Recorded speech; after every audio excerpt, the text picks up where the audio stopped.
Apa nih? Astagfirullah. Astagfirullahaladzim. Dan gue tidak kejadian gedor. Astagfirullahaladzim. Kamu ini berdosa banget.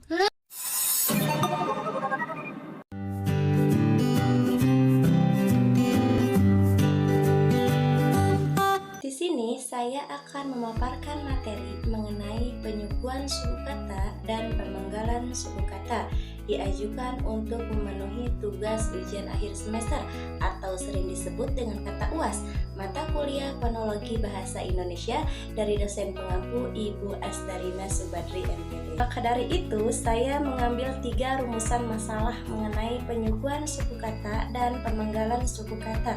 Yang pertama, apa pengertian dari suku kata, penyukuan suku kata, dan pemenggalan suku kata. Dan yang kedua, apa saja jenis-jenis suku kata dalam bahasa Indonesia.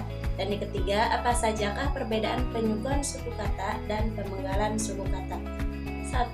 Pengertian suku kata. Suku kata adalah struktur yang terjadi dari satu fonem atau urutan fonem bersama dengan ciri lainnya seperti tekanan dan panjang yang kadang-kadang ada kesepadanan antar suku kata yang ditetapkan secara fonetis dan secara fonologis. Kadang-kadang juga tidak. Suku kata adalah bagian-bagian kata yang dalam cara penuturannya kerap kali terdapat deretan fonem atau satu fonem. Misalnya kata gembira terdiri dari 3 suku kata yakni gem, bi, ra. Yang kedua adalah penyukuan suku kata. Penyukuan suku kata dalam bahasa Indonesia merupakan proses penentuan suku kata yang tepat dalam sebuah kata.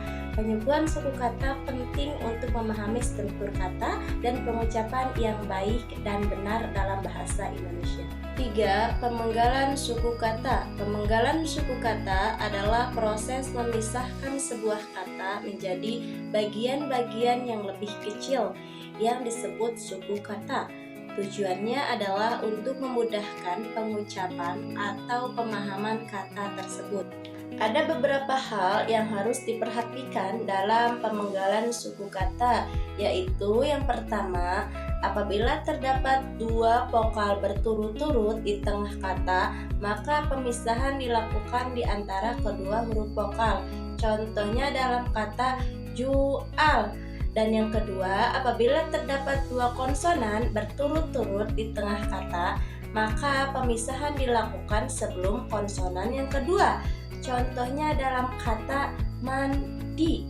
Dan yang ketiga, apabila terdapat 3 konsonan atau lebih di tengah kata, maka pemisahan dilakukan setelah konsonan kedua. Contohnya dalam kata panggung. Dan yang keempat, apabila terdapat 1 konsonan di antara 2 vokal, maka pemisahan dilakukan pada konsonan tersebut. Contohnya dalam kata alu. Dan yang kelima, apabila terdapat ng, ny, sh, dan kh, maka pemisahan dilakukan sebelum atau sesudah rangkaian tersebut. Contohnya dalam kata syarat. Apabila kata itu mendapatkan imbuhan, maka pemisahan dilakukan serangkai dengan kata dasarnya. Jenis-jenis suku kata dalam bahasa Indonesia.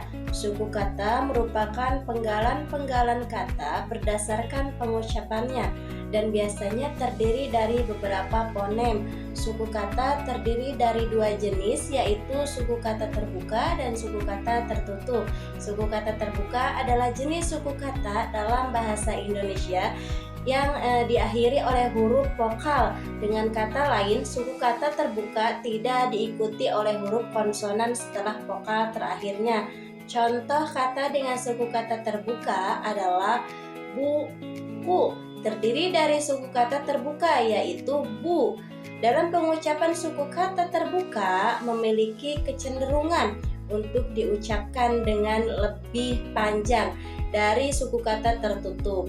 Kata tertutup adalah jenis suku kata dalam bahasa Indonesia yang diakhiri oleh 1 atau lebih huruf konsonan. Artinya, suku kata ini tidak diikuti oleh huruf vokal setelah konsonan terakhirnya. Contohnya, kata dengan suku kata tertutup adalah kata mendengar, terdiri dari suku kata tertutup yaitu men. Dalam kata-kata dengan suku kata tertutup, Konsonan terakhirnya biasanya menutupi bunyi vokal dan dapat membuat suara lebih pendek daripada suku kata terbuka. Dan yang terakhir, perbedaan penyukuan suku kata dan pemenggalan suku kata. Dalam buku Tata Bahasa Baku Indonesia 2003 dijelaskan bahwa penyukuan suku kata berbeda dengan pemenggalan suku kata. Penyukuan berkaitan dengan pelafalan, yakni kata sebagai satuan bunyi bahasa, sedangkan pemenggalan kata berkaitan dengan penulisan, yakni kata sebagai satuan tulisan.